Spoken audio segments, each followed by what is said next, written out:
Odida.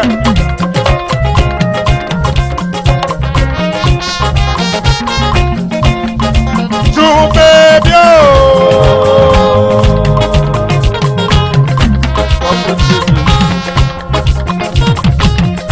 corporate committee of friends.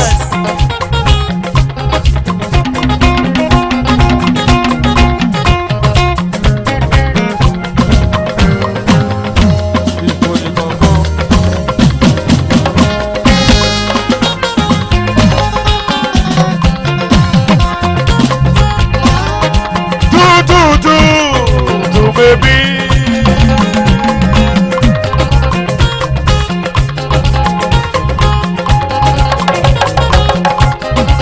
A sister Jerry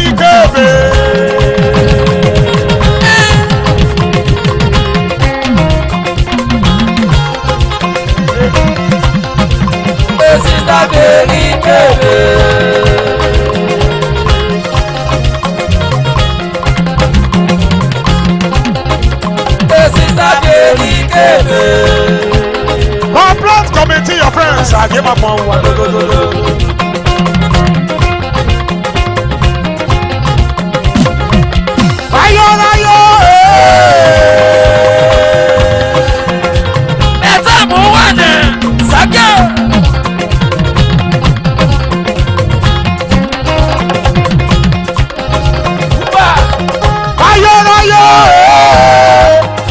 Sumo se bonamo na orina yo, abuni mo se bonamo na orina yo.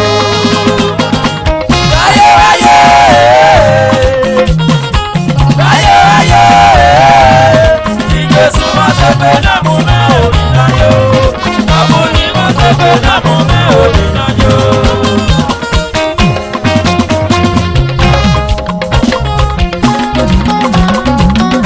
Popular. Corporate committee of friends. Uba.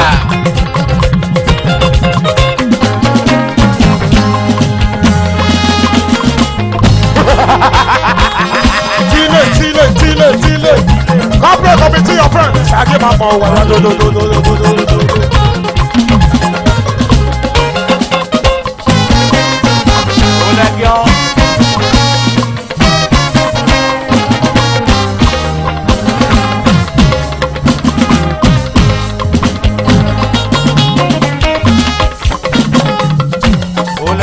Corporate committee of friends, I give my forward.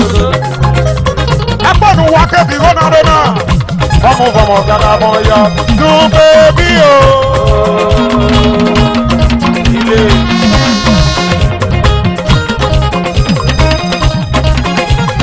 Chile. Corporate committee of friends.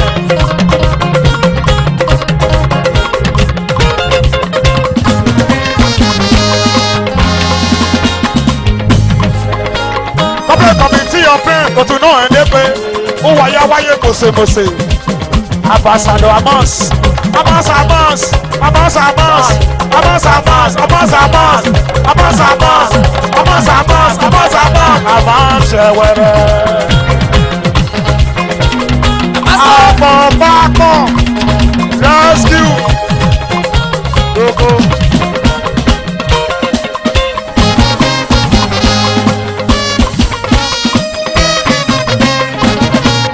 rescue. Rescue.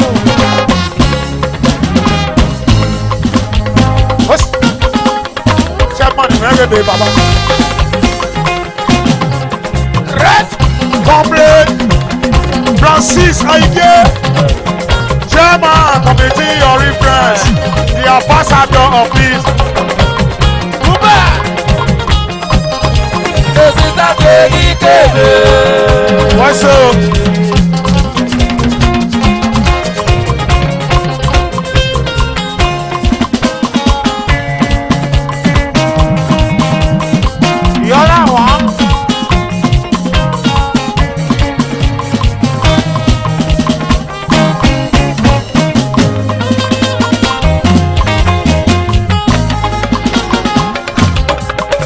Saki my baby, and I'm gonna give it. Superstar, Orillo. ọ̀nà wọn. Corporate committee ọ̀fẹ́ ìyọ̀sùnú gàgbó ẹni sọ́mọ ẹ̀yà pọ̀ mẹ́. Orí yí ọ̀nà wọn. Àmọ́ sàráwá sàgé máa mọ̀ wẹ̀ lódodo. Ìyọ̀nà wọn. Ṣé bẹ́ẹ̀ ni ìgbà wẹ̀ o?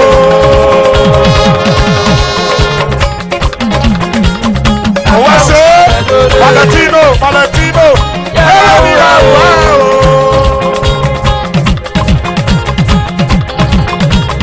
Agbawi Maledore,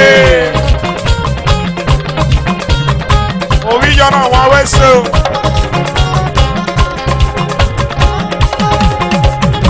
Odídẹ̀, Jeremy Awuẹ́ o, Ẹ̀kọ́kọ́ nọ̀ọ́nà.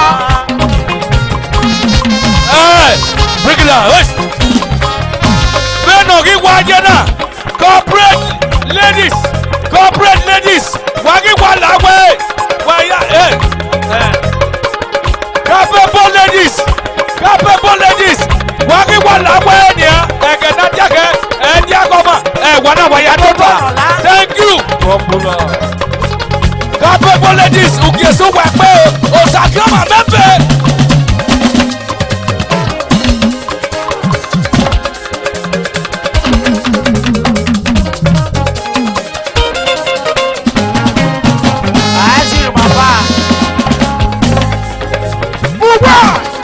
Osage mama no vigo. Oṣù kàgbé ẹbí sọ́ọ̀mù ẹ̀yà pọ̀ mẹ́. Hey, Ambassador Francis Aidie. Dáàdì o, wẹ́sẹ̀ lè pè mí. Wíwá gòkè. Kádà. Aláwọ̀ wà mẹ́gẹ̀dẹ̀ bàbá. Mánéjà. Kábẹ́ bọ́lẹ̀dì.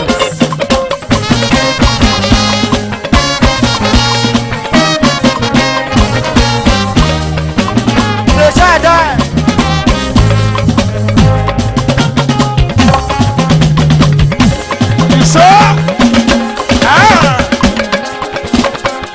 Manager, committee of interest. Babe Boledi.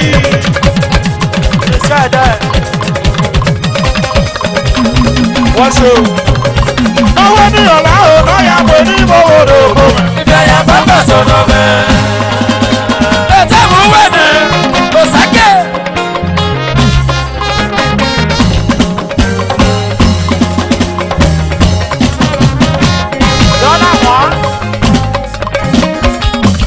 Baba gede baba percussion. Akuma baba gede baba ọba yẹ mi fẹ́ bọ̀ mọ́. Mrs. Bridget Tony ọba yẹ mi fẹ́ bọ̀ mọ́. Kábé Boledi, lọ́kì. I am a divine project to God.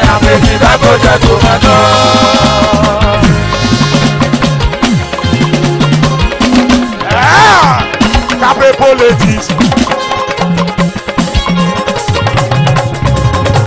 I am a divine project to God. Oh! Ṣàdé màmá wo wà lólo.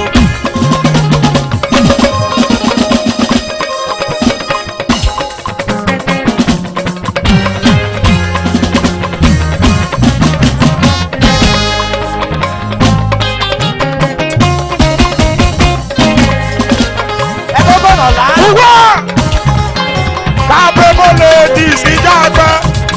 Mrs. Bridget Tony. Amakumaba. Patron to capable lady. I am a divine project to God.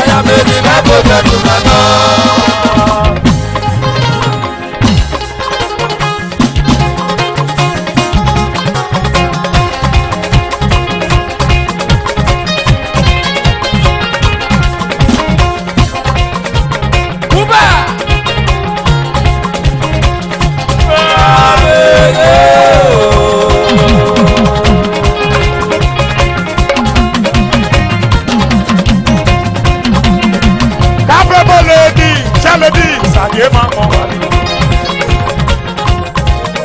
Brilliant scramble time.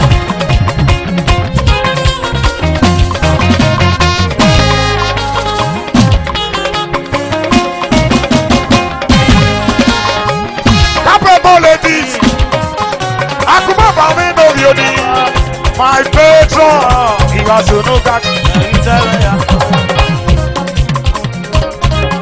Igasunuka, we seven ya pome.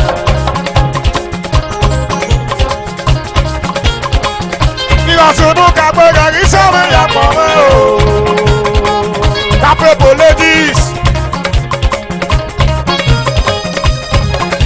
I am a diva project to go. I am a diva project to go.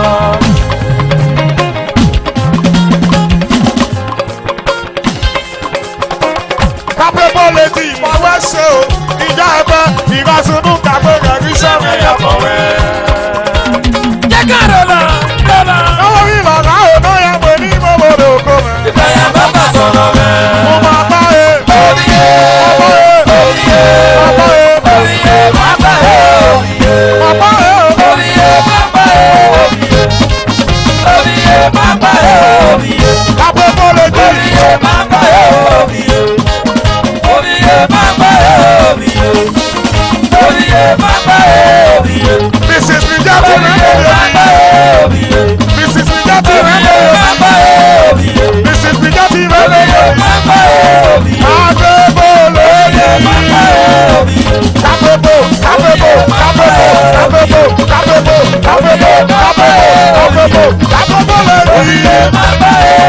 Miss Mijati, Miss Mijati, oh my God. Yes. Attention, hey. Attention, my boy. Ah ouais, c'est. Avec un autre, non, c'est. Ma bien, c'est non, c'est. Oh my God. Mrs. Mijati, capable ladies, ah ouais, c'est. Capable ladies, ah ouais, c'est. Capable ladies, ah ouais, c'est. Oh, spirit. Capable ladies, capable ladies.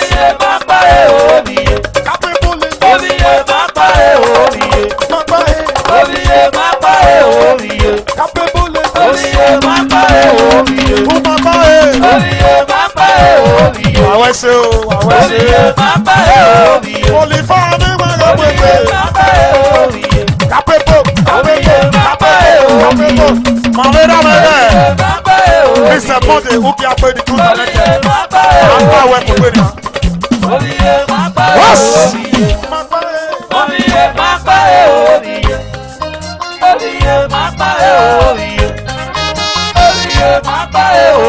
Agada.